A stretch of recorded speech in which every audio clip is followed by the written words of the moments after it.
नमस्कार साथियों, मैं अनूप पुनिया आप सभी का एक बार फिर से exam Gurukul by Anoop Punia YouTube channel पे स्वागत करता हूं। साथियों, जैसा कि आपको पता हम पॉलिटी पढ़ रहे हैं और पॉलिटी की सीरीज में हम फंडामेंटल राइट्स का टॉपिक पढ़ रहे हैं।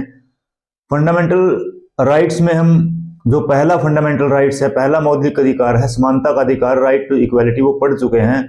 उसके बाद हम जो पिछली वीडियो में हमने दूसरा जो फंडामेंटल राइट है, सेकंड फंडामेंटल राइट है, मौलिक अधिकार है जो दूसरा, वो उसकी शुरुआत की थी, जो क्या है, जो है स्वतंत्रता का अधिकार, यानी राइट टू फ्रीडम, स्वतंत्रता का अधिकार। ठीक है, उसमें हम आर्टिकल 19 में पढ़ चुके हैं, 6 प्रकार की स्वतंत्रताओं का वर्णन उसमें किया हुआ था। आज हम आर्टिकल 20 के बारे में पढ़ेंगे। आर्टिकल 20 में क्या दिया हुआ है? आर्टिकल 20, ठीक है। आर्टिकल 20 में दिया हुआ है protection in respect of conviction, in respect of conviction, यानी अपराध के दोष सिद्धि के संरक्षण में अधिकार, दोष सिद्धि के संरक्षण में अधिकार। ठीक है, यानी किसी भी व्यक्ति को किसी भी अपराध में अगर गिरफ्तार किया जाता है तो उसके ऊपर जो उसको क्या अधिकार है, वो अपने आप को जो दोषी सिद्ध न हो सके उसके लिए कैसे रोक सकता है, या उसको क्या क्या अधिकार मिले हुए हैं, इसके बारे में क्या है आर्टिकल 20 यानी अनुच्छेद 20 दिया हुआ। ठीक है, इसमें 3 प्रकार के संरक्षण, 3 टाइप ऑफ प्रोटेक्शन की बात है। जैसे पहली है आर्टिकल 20 क्लोज 1 भी लिख सकते हो। पहली है प्रोटेक्शन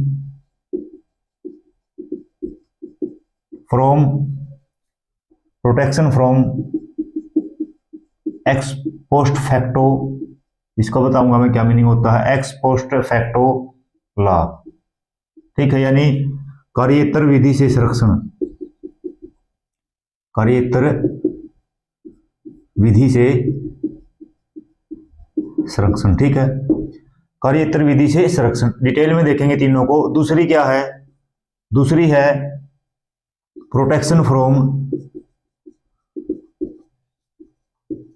फ्रॉम डबल जियोपर्डी, डबल जियोपर्डी यानी दोहरे दंड से संरक्षण, दोहरे दंड से संरक्षण। ठीक है, तीसरा क्या है? तीसरा है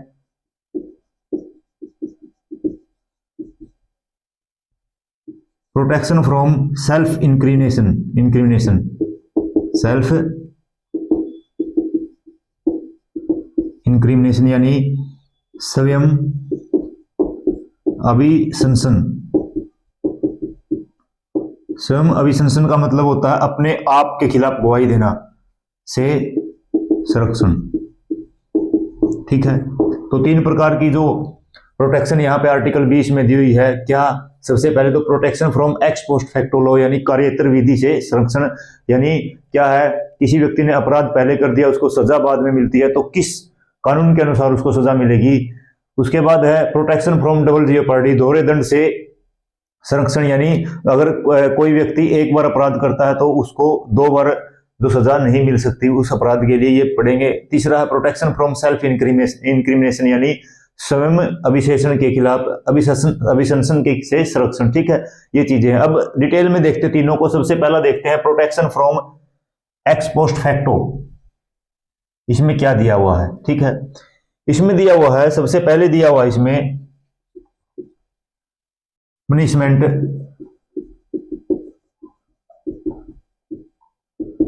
shall be according to the law that is at the time of commission of offense,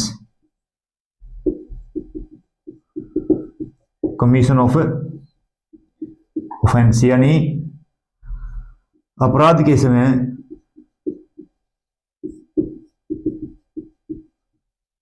के समय, लागू विधि या नियम या कानून के अनुसार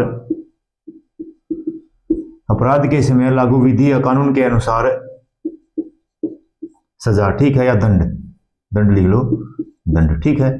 इसमें दूसरा क्या है, दूसरा है punishment shall not be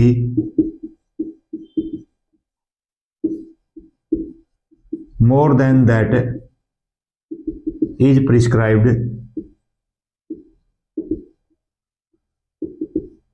in the law at the time of commission of offense, at the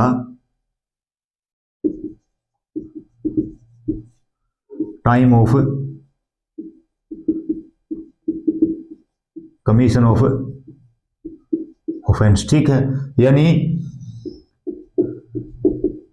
अपराध के समय विधि में तय दंड से अधिक दंड नहीं दिया जा सकता, तय दंड से अधिक दंड नहीं दिया जा सकता, ठीक है। देखो पहला तो क्या है, punishment shall be according to the law that is at the time of commission of offence. यानी जब अपराध किया, मान लो अपराध आज किया है, उसकी ट्रायल कोर्ट में ट्रायल चलती रही और 6 महीने तक क्या है उस व्यक्ति की ट्रायल चलती रही, 6 महीने के बाद उसके जो केस के ऊपर फैसला आता है, ये नहीं है जो आज उसने अपराध किया था उस अपराध के लिए 5 साल सजा थी और बाद में जब फैसला आया वो जो कानून बदल के उस अपराध के ऊपर 8 साल जो सजा हो जाती है तो 8 साल नहीं मिलेगी। जब आज अगर उसने अपराध किया है तो इसका मतलब जो आज सजा का प्रावधान है कानून में वही मिलेगी, यानी उसको 5 साल मिलेगी, ठीक है। तो क्या है, सजा को ज्यादा नहीं किया, हाँ अगर उसमें कम है तो कम किया जा सकता है, अगर उसमें बाद में अगर सजा कम की है तो उसको कम किया जा सकता है लेकिन ज्यादा नहीं किया जा सकता, ठीक है। उसके बाद punishment shall not be more than that, ये तो था जो अपराध के समय जो अपराध है, जिस टाइम पे अपराध हुआ है उस टाइम के जो कानून में है उसी के अकॉर्डिंग सजा मिलेगी। और दूसरा क्या है, दूसरा ये है जो अपराध के समय जो सजा का प्रावधान है, दंड है, वही मिलेगा, ठीक है। दोनों की बात यही थी, एक तो ये कहता है सिंपल सी भाषा में जो अपराध के समय जो कानून है उसके अनुसार उसको सजा मिलनी चाहिए, और दूसरा उसमें उस अपराध के समय जो कानून है उसमें जितनी सजा जितना दंड है उतना ही मिलना चाहिए, उससे ज्यादा नहीं मिलेगा, ठीक है। ये था। उसके बाद देखो जो आर्टिकल 20 है, आर्टिकल 20 है, यहां पे देख लेते हैं। आर्टिकल 20 क्या करता है इसको नोट कर लेना। आर्टिकल 20 है ये 3 बात करता है। सबसे पहले तो क्या है, ये लिमिटेशन लगाता है, लिमिटेशन ऑन पार्लियामेंट, यानी संसद के ऊपर, संसद पर सीमाएं लगाता है या लिमिटेशन लगाता है, ठीक है। कैसी सीमाएं लगाता है, जो ये protection in respect of conviction, यानी अपराध के दोषसिद्धि संरक्षण का अधिकार है इसके अंदर, यानी क्या है, आप रेट्रोस्पेक्टिव लॉ नहीं लेके आ सकते। क्या नहीं लेके आ सकते, रेट्रोस्पेक्टिव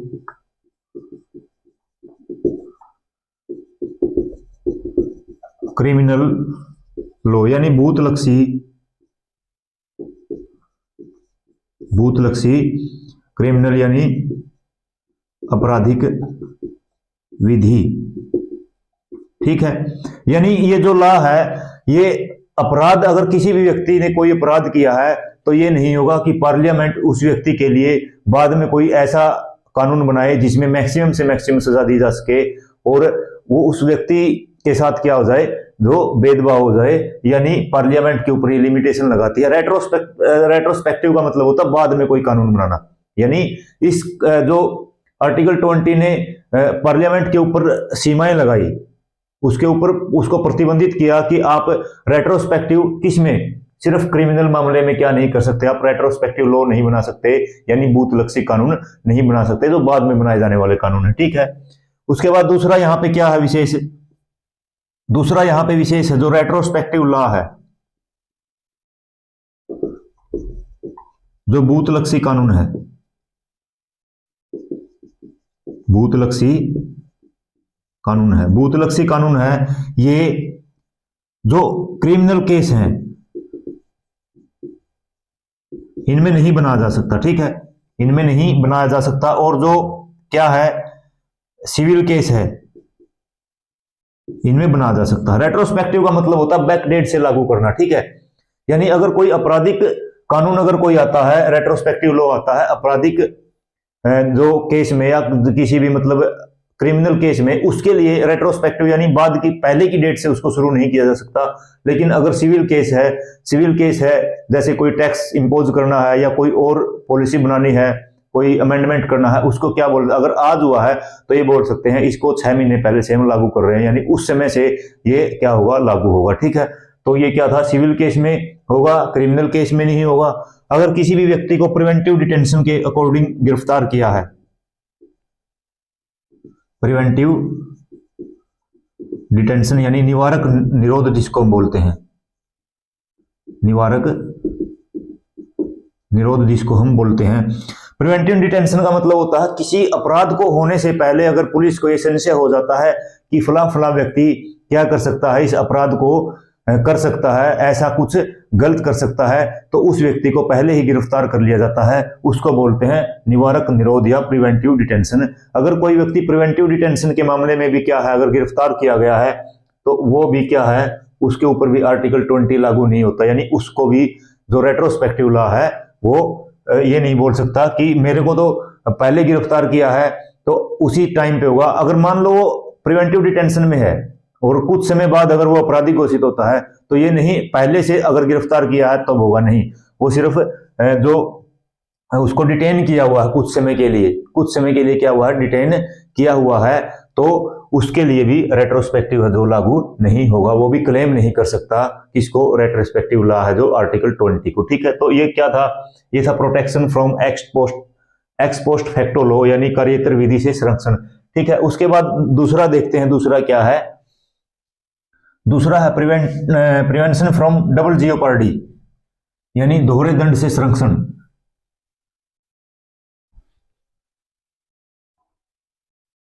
दोहरे दंड से संरक्षण, ये देखते हैं इसमें क्या दिया हुआ है।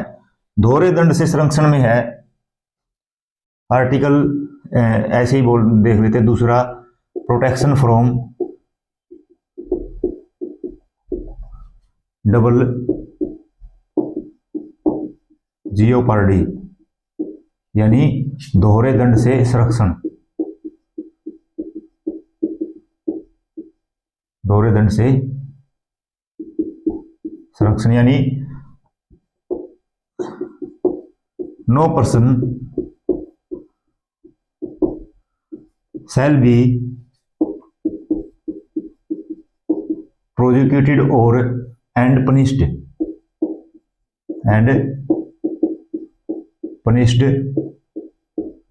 for the same offense more than once यानी किसी भी व्यक्ति को एक अपराध के लिए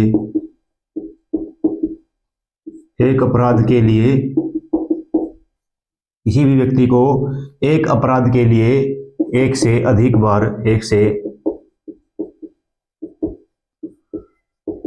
बार अभियोजित या दंडित नहीं किया जा सकता, अभियोजित या दंडित नहीं किया जा सकता, नहीं किया जा सकता, ठीक है। इसका मतलब क्या है, अगर कोई व्यक्ति अपराध करता है, अगर मान लो उसको 5 साल की सजा मिल जाती है, फिर उसके बाद क्या होता है, 5 साल की सजा उसकी पूरी होती है, जिस व्यक्ति के खिलाफ उसका जो केस चला हुआ था वो व्यक्ति दोबारा कोर्ट में जाता है और फिर क्या बोलेगा, अगर मैं तो इससे संतुष्ट नहीं हुआ, दोबारा इसको सजा दो, ऐसा नहीं है। एक व्यक्ति को एक अपराध के लिए क्या मिलेगी, एक ही सजा मिलेगी, ठीक है। और ये जो एक व्यक्ति को एक अपराध के लिए एक ही सजा मिलेगी, ये कहां कहां लागू है, only in judiciary and tribunal,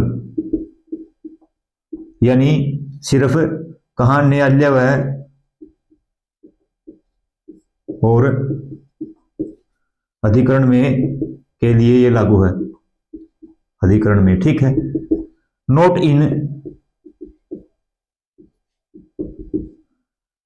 इन कहां कहां नहीं होगा ये? एक तो डिपार्टमेंटली अगर कोई इंक्वायरी चली हुई है, डिपार्टमेंटली इंक्वायरी एंड एडमिनिस्ट्रेटिव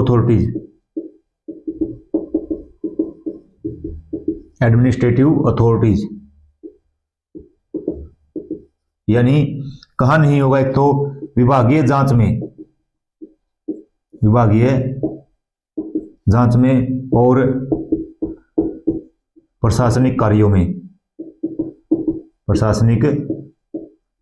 में ऐसा प्रावधान नहीं है, ठीक है। जो डबल जियोपर्डी का जो है ये कहां पे है? ये है सिर्फ और न्यायालय और जो ट्रिब्यूनल के फैसले आते हैं, कोर्ट के और जो ट्रिब्यूनल के अधिकरण के फैसले आते हैं, उसमें क्या है, उन्हीं में एक व्यक्ति को एक अपराध के लिए एक से अधिक बार सजा नहीं दी जा सकती, ठीक है। ये लिखा हुआ है इसमें। और किसमें है ये? जो डिपार्टमेंटली इंक्वायरी अगर कोई चली हुई है, मान लो कोई व्यक्ति है आज अपराध करता है, अगर कोई इंक्वायरी चली हुई है या कोई प्रशासनिक अथॉरिटीज किसी के पास है, तो क्या है, उसमें एक अपराध में एक से अधिक बार क्या हो सकता है? लागू हो सकता है, ठीक है। तो ये था जो प्रोटेक्शन फ्रॉम डबल जियोपर्डी। उसके बाद तीसरा क्या है?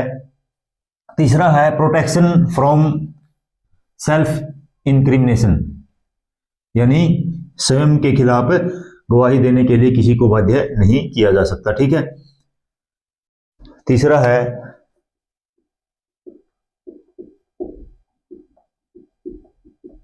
प्रोटेक्शन फ्रॉम सेल्फ इंक्रिमिनेशन, यानी स्वयं अभिशंसन। अब देखो इंक्रिमिनेशन समझ में आ सकता है, ये थोड़ा हिंदी का है। स्वयं अभिशंसन से संरक्षण, ठीक है। स्वयं अभिशंसन का मतलब क्या है? No person shall be compelled, no person shall compelled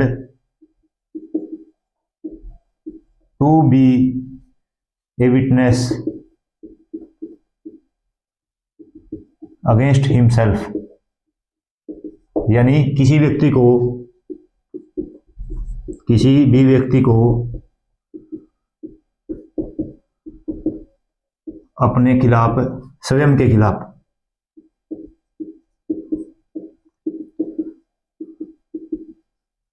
खिलाफ गवाही, सबूत या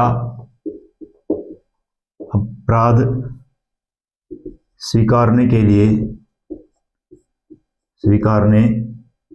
लिए बाध्य नहीं किया जा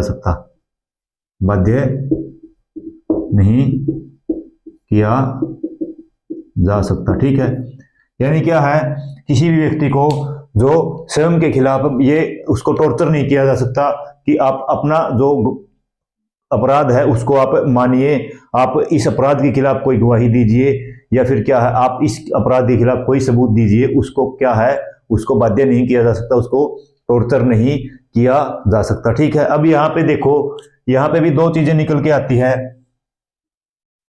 जो पहली चीज है, जैसे पॉलीग्राफी टेस्ट होता है, पॉलीग्राफी टेस्ट, उसके बाद है ब्रेन मैपिंग होता है, और नार्को टेस्ट है। इनमें इनको क्या बोला? इनको बोला भाई ये सेल्फ डिस्क्रिमिनेशन है, सॉरी इंक्रिमिनेशन है, डिस्क्रिमिनेशन नहीं, सेल्फ इंक्रिमिनेशन है। यानी क्या है, ये है जो स्वयं के खिलाफ गवाही देना क्या के लिए क्या है, ये माना गया, और क्या है आप इनको नहीं करवा सकते, ठीक है। जो पॉलीग्राफी टेस्ट होता है, जैसे किसी की धड़कन देख के या किसी की ब्रीदिंग देख के, किसी की स्किन की एक्टिविटी देख के, उसके अकॉर्डिंग क्या है उसका अनुमान लगाना, यानी एक टेस्ट होता है जिसमें ये चीजें देखी जाती है। तो किसी भी व्यक्ति को पॉलीग्राफी टेस्ट के लिए, ब्रेन मैपिंग के लिए या फिर नार्को टेस्ट के लिए बाध्य नहीं किया जा सकता। अगर वो व्यक्ति क्या है, अगर वो व्यक्ति चाहता है कि आप मेरा ये करवा के देख लीजिए, नार्को टेस्ट या ब्रेन मैपिंग या पॉलीग्राफी टेस्ट करवा के देख लीजिए, अगर उस व्यक्ति की अनुमति है तभी इनको करवा सकते हैं, अगर अदरवाइज इनको नहीं करवा सकते। यानी ये सेल्फ इंक्रिमिनेशन माना जाएगा, स्वयं के खिलाफ इसको बाध्य करना होगा और ये आप नहीं करवा सकते। ठीक है, जैसे अब जो खिलाड़ियों का आंदोलन चला हुआ था दिल्ली की जंतर मंतर पे, वहां पे सभी खिलाड़ी बोल रहे थे कि आप हमारा भी टेस्ट करवा लीजिए और आप जो सांसद है रेसलिंग फेडरेशन के जो अध्यक्ष है ब्रिजभूषण सिंह, उसका भी आप नार्को टेस्ट करवा लीजिए। यानी वो उनकी अनुमति थी, आप करवा लो, हम खुश हैं, आप करवाइए, हमारी सहमति है इस चीज में, तब आप करवा सकते हो, लेकिन आप उसको फोर्सफुली नहीं करवा सकते। अगर व्यक्ति नहीं चाहता तो आप ब्रेन टेस्ट, पॉलीग्राफी टेस्ट या ब्रेन मैपिंग या नार्को टेस्ट नहीं करवा सकते। ठीक है, तो एक क्या है, ये सेल्फ इंक्रिमिनेशन होगा, और ये सेल्फ इंक्रिमिनेशन होगा, स्वयं के खिलाफ बाध्य करना होगा, और आप इनको नहीं करवा सकते। ठीक है, नहीं करवा सकते। ठीक है, दूसरा क्या है, दूसरा जैसे फिंगरप्रिंट लेने, जैसे ब्लड टेस्ट है और जैसे डीएनए टेस्ट है, ये क्या है, ये जो सेल्फ इंक्रिमिनेशन, इनको नहीं माना, सेल्फ इंक्रिमिनेशन ये नहीं है, और ये क्या कर सकते हैं, करवा सकते हो, यानी इनको आप करवा सकते हो, करवा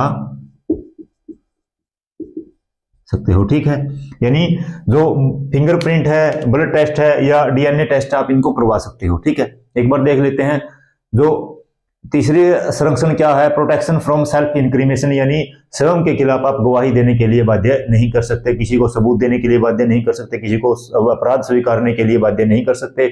और उसमें फिर जो पॉलीग्राफी टेस्ट है, ब्रेन मैपिंग है, नार्को टेस्ट है, इनको स्वयं के खिलाफ बाध्य करना बोलते हैं। अगर जो अपराधी है, जो गिरफ्तार किया हुआ व्यक्ति है, अगर वो उसकी सहमति नहीं है तो आप ये पॉलीग्राफी टेस्ट, ब्रेन मैपिंग और नार्को टेस्ट नहीं करवा सकते।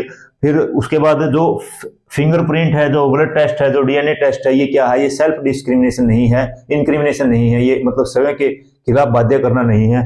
आप इनको क्या कर सकते हो, जो पुलिस है इनको करवा सकती है। ठीक है, तो साथियों ये था आर्टिकल 20। आर्टिकल 20 की जो तीनों टाइप के जो यहाँ पे प्रोटेक्शन दी हुई है, संरक्षण दिया हुआ, उसको बिल्कुल डीपली हमने पढ़ा, और सभी चीजें ऐसे ही नोट करते चलिए।